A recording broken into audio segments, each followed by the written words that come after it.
안녕하세요. 김태수입니다. 7월 5일 또 새롭게 한 주가 시작됐죠. 게다가 3분기가 본격적으로 시작이 됐고 다음 주면은 실적 시즌이 또 시작이 됩니다.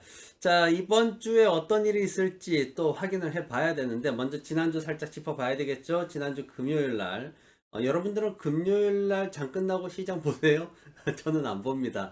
저는 일요일 날 시장을 봅니다. 일요일 오후에 이게 개인마다 루틴이 있어요. 저는 일요일 오후 4시부터는 반드시 시장을 끝까지 파헤쳐야만 직성이 풀리는 그런 사람입니다. 하지만 금요일 장 마감 이후부터는 안 봅니다. 예. 자기 나름대로 어떤 쉬는 시간도 있어야 되고 뭔가 분석하는데 집중할 수 있는 시간도 있어야 됩니다. 가족분들한테 말씀하세요. 나는 이 시간에는 뭘 못한다. 예, 정확히 말씀을 하시고 가족분들하고 그게 서로가 합의가 돼야 돼요. 내 혼자 그냥 나는 이 시간에 아무것도 안 해. 그런데 와이프나 뭐 애들 아빠가 같이 그 시간에 애들하고 놀아야지 뭐 이래버리면은 그건 일단 해야 되는 거예요. 우선순위로 그건 해야 되는 거예요. 근데 그러지 않고 나 주식 먼저야 이러면은 그 벌써 틀린 거예요. 그 사람은 마인드가 이미 굉장히 심리적으로 위축되어 있는 거예요. 뭔가 그 정도의 여유조차 없이 뭘 한다. 저는 이게 지금 20년? 거의 20년이 된 루틴이기 때문에 제 주변 사람들도 알고 있고 술 먹다가도 저는 나는 이 시간이면 가야 돼 뭐 이러니까 자, 일단 금요일장 한번 보도록 하겠습니다. 노동지표가 나왔는데 이 노동지표들이 좋은 측면도 있고 나쁜 측면도 있어요. 그걸 우리가 좀 확인을 해 봐야 됩니다. 뭐 일단 지수 같은 경우에는 전반적으로 상승을 했으니까 좋다라고 얘기를 했고 아침에 노동지표들이 나오면서 이제 페이롤이 나왔죠. 6월 달에 예상보다 엄청 높게 나왔습니다. 85만 건이 증가했다라고 나왔죠. 여기에다가 비농업 민간 고용 같은 경우에도 66만 2천 건, 굉장히 예상치를 넘어서는 수치입니다. 이러면서 이제 노동시장이 굉장히 개선되고 있다라는 그런 인식을 하게 되는 거고, 그러면서 이제 나오는 게 대형 기술주 중심으로 시장에서 좀 매수세가 들어가는 그런 모습을 이렇게 보였습니다. 자, 거기에다가 이제 조금 더 이제 우리가 추가해서 봐야 되는 게 뭐냐면 일단 금요일은 괜찮았단 말이죠. 그러면 그 이후에 나올 얘기들이 뭔지를 이제 봐야 되는 거예요. 노동시장이 좋긴 했는데 이게 전문가들은 그렇지 못했어요. 왜 그랬냐면은 실업률이 살짝 올라가는 거야. 5.9%로 0.1%포인트가 살짝 올라갔어요. 그러면서 노동 참여율이 61.6%로 제자리에 머물러 있는 거예요. 거의 1년 동안 거의 고만고만하게 지금 가고 있는 거예요. 늘어나질 않는 거예요. 노동 참여율 자체가. 평균 시급이라는 게 0.3%또 올라갔어요. 주당 평균 근무 시간은 이미 팬데믹 이전 수준을 넘어섰고 이런 상황들이 뭐냐면은 숙련된 노동자들이 일자리로 빨리빨리 복귀하지 않고 있다. 그런 가운데서 비용 부담만 기업이 커지고 있다. 이런 얘기죠. 그러면서 이제 기관들 같은 경우에는 이제 시장에서 어떤 노동 시장을 평가를 하기를 이제 정부에서 추가로 지원하는 300달러가 이제 끝나죠. 적어도 절반 이상의 주에서 6월 말로 이제 300달러 추가로 주던 거를 매주 300달러 추가로 주던 거를 그걸 끊어버립니다. 그런 상황이기 때문에 사실 어떤 그 알바하던 친구들은 어떻게 따져보면 돈을 더 벌 수도 있어요. 지금 소득이 오히려 늘어나는 그런 상황이 생길 수도 있어요. 아무튼 그런 상황에서 이제 적극적으로 일자리를 찾아서 나서야 되는데 이게 혼란이 가중될 수 있다. 이렇게 우려해가지고 어디로 들어가냐면은 국채로 들어갑니다. 그래가지고 시장에서 개인 투자자들은 노동시장이 좋다 그러니까 소형주를 버리고 대형 기술주로 이동을 했죠. 근데 기관들은 실업률 증가라든가 어떤 노동시장의 질적 수준이 불안했기 때문에 국채 매수로 나선 거예요. 그러면서 국채가 매수가 많아지니까 가격이 상승하죠. 가격이 상승하니까 어떻게 돼요? 수익률이 뚝 떨어지는 거예요. 이런 상황이 생긴 겁니다. 그래서 이 상황을 이게 유기적으로 돌아가는 이 상황을 정확히 이해를 해야지만 어떤 시장의 흐름을 우리가 타고 갈 수 있어요. 그래서 좋아도 마냥 좋다고 기뻐하면서 그냥 남들 가는 대로 따라가다가 나중에 뒤통수 받고 이런 일이 안 생기려면은 요런 그 흐름을 갖다가 유기적으로 어떻게 이동이 됐는지 왜 이렇게 됐는지 그런 것들을 하나하나 짚어가면서 우리가 봐야 됩니다. 자, 산업하고 업종별로 한번 보도록 하겠습니다. 전반적으로 보면은 정보 기술 쪽이 굉장히 빠르게 상승했죠. 그 대신에 에너지하고 금융이 그동안의 상승을 뒤로하고 하락하는 모습을 보였습니다. 지난주 내내 건축이라든가 금융, 에너지 이런 주식들이 좀 하락하는 모습이었고, 하드웨어와 소프트웨어, 반도체 관련 주식들이 상승하는 그런 모습을 보였습니다. 애플, 구글, 아마존닷컴 같은 대형주들이 2% 가까이 상승을 전반적으로 했어요.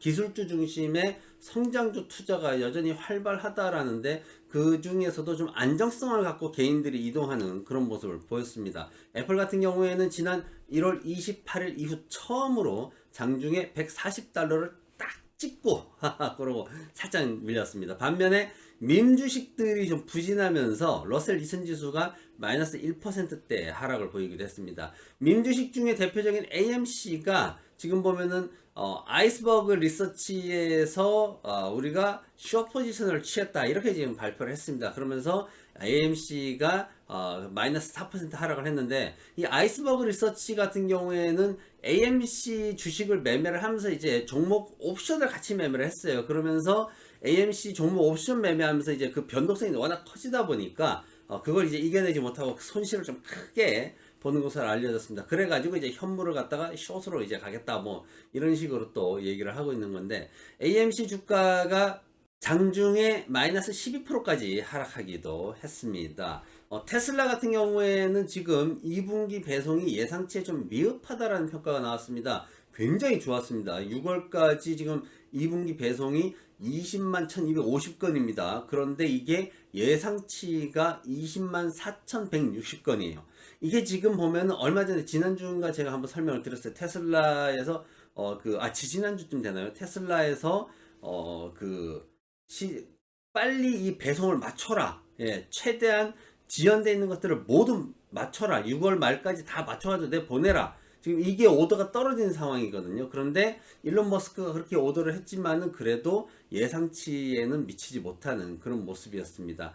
그럼에도 불구하고 이게 이제 자동차 제조업체의 어떤 차량 인도에 대해서는 분기별 최고 기록이었기 때문에 시장에서는 뭐 그래도 긍정적으로 좀 평가하는 분위기였고, 다만 주가는 예상치에 못 미치다 보니까 강보합 수준에서 마감하는 그런 모습이었습니다. 자, 그러면은 이번 주에 어떻게 될지 한번 볼까요? 연준의 어떤 FOMC 그 회의록 발표가 있어요. 그래서 정책 변화가 이루어질 건가, 아니면은 실적 시즌이 어떻게 흘러갈 건가, 여기에 대해서 뭔가 두려움과 기대감이 공존하고 있습니다. 자, 일단 월요일은 휴장이에요. 7월 5일이 이제 7월 4일이 일요일인데 독립기념일이에요. 그러다 보니까 대체 공휴일로 이제 그 다음 월요일이 이제 휴일이 됩니다. 그래서 뉴욕 증권거래소하고 나스닥 시장 다 클로즈 해요. 이번 주에 보면은 실적 시즌에 대한 얘기가 가장 많이 나올 겁니다. 물론 FOMC도 좀 이슈가 되고 있지만 일단은 실적 시즌에 대한 걸 우리가 알아야지만 돈을 벌 수가 있어요. 그죠? 자, 여러 가지 말들이 많습니다. 중소형 기술주 중에서 성장주로 들어갈 거냐? 아니면 전통적으로 금리 인상에 맞춰 가지고 강세를 보이는 금융주가 지금 조정받고 있는데 여기로 들어갈 거냐?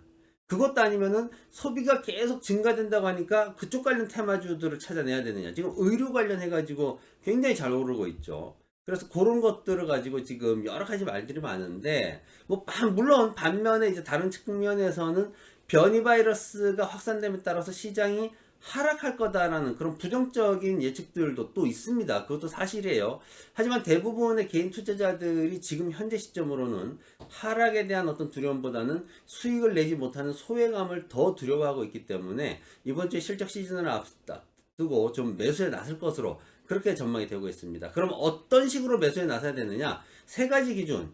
제가 이거 유튜브에다가 구체적으로 자세하게 올려놨는데 세 가지 기준에 대해서 좀 생각을 해봐야 됩니다. 뭐냐면 첫 번째가 예상치를 넘어서야 된다는 거예요. 실적이 예상치 수준에 맞추면 안 돼요. 예상치 넘어서야 돼요. 두 번째, 배당금 올려줘야 됩니다. 배당금을 올려줘야 돼요. 그런 기업이라 야 돼요. 세 번째, 코로나가 사라지더라도 매출과 수익이 성장성 지속이 가능한가?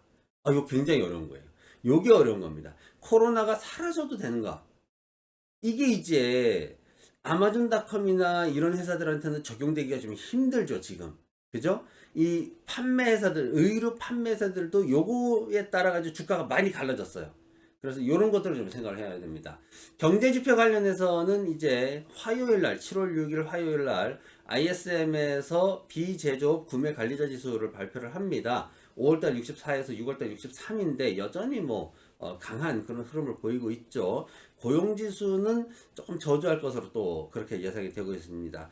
FOMC 회의록이 발표가 되는데 이게 이제 시장에서는 테이퍼링 일정이 어떻게 되지 하고 지금 굉장히 관심을 갖는 거예요. 시장에서 이제 7월 7일 날 수요일 날 오후 2시에 이제 발표가 되는데 여기에서 테이퍼링에 대해서 지금 매파적으로 변한 사람이 5명이 있단 말이죠. 이 사람들을 중심으로 해가지고 과연 제롬 파월 의장이 지난번에 이제 발표할 때 테이퍼링 문제를 논의할지에 대해서 논의가 있었다라고 발표를 했단 말이죠. 어쨌든 논의가 있었기 때문에 거기에서 과연 어떤 식의 스케줄을 일단 생각하고 있느냐, 여기에 대해서 우리가 힌트를 얻게 되면은 시장에서는 이게 생각보다 빠르다라고 나타나면은 그러면 변동성이 커지는 상황이 되고 떨어지겠죠. 만약에 우리가 예측한 수준이다 그러면은 안심하고 가던 길을 가게 되겠죠. 그래서 이번 주에는 특별히 봐야 되는 게 FOMC 회의록이 있고요. 또 하나는 실적 시즌을 앞두고 사람들이 어떻게 움직일 것인가 이런 것들을 보면서 우리가 선매수를 한번 나서보는 것도 괜찮겠다. 그런 생각을 좀 해봤습니다. 자, 이번 주도 모두 건강하시고요. 행복한 한 주가 되시길 바랍니다. 투자도 성공하시기를 기원을 하겠습니다. 자, 김태수입니다. 저는 여기서 물러나도록 하겠습니다. 감사합니다.